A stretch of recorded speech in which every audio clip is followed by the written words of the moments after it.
1951 Tata group ने पश्चिमी घाट पर किया था भारत की पहली कृत्रिम बारिश का एक्सपेरिमेंट। 2004 में महाराष्ट्र, 2008 में आंध्र प्रदेश और 3 बार तमिलनाडु में सूखे से निपटने के लिए की गई क्लाउड सीडिंग। अब दिल्ली भी उसी रास्ते पर चल पड़ी है। नमस्कार, मैं हूं रश्मि और आप देख रहे किसान इंडिया।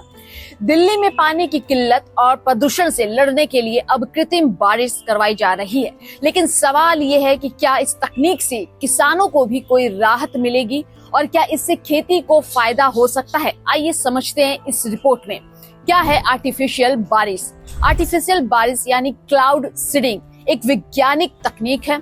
इसमें बादलों में सिल्वर आयोडाइड या अन्य रसायन छोड़कर उन्हें बारिश के लिए प्रेरित किया जाता है। ये प्रक्रिया तब की जाती है जब आसमान में बादल तो हो पर बारिश ना हो रही हो। इस तकनीक का इस्तेमाल दुनिया भर में सूखा रोकने और जल संकट से लड़ने के लिए किया जाता है।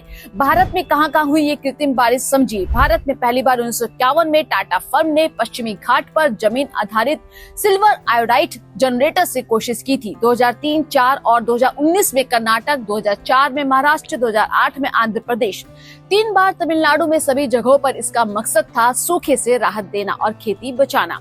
दिल्ली में क्यों की जा रही है? दिल्ली में अब तीसरी बार ये प्रयोग हो रहा है। मुख्य उद्देश्य है प्रदूषण कम करना, पानी के संकट से लड़ना, भूजल स्तर को सहारा देना।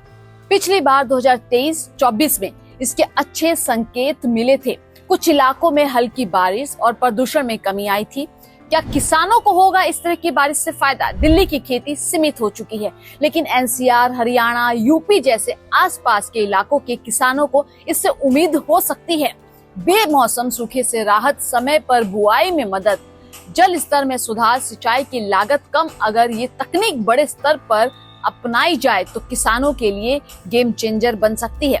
क्या ये सस्ता और भरोसेमंद उपाय है?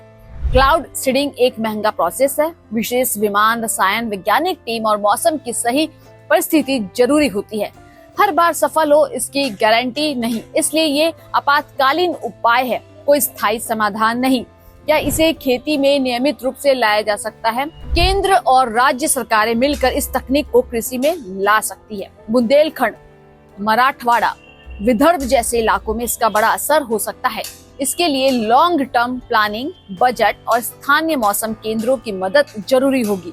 कृत्रिम बारिश अब कोई नई बात नहीं, देश के कई राज्यों में ये हो चुकी है। सवाल ये है कि क्या इसे सिर्फ शहरों के लिए रखा जाएगा या किसानों की भी सुध ली जाएगी?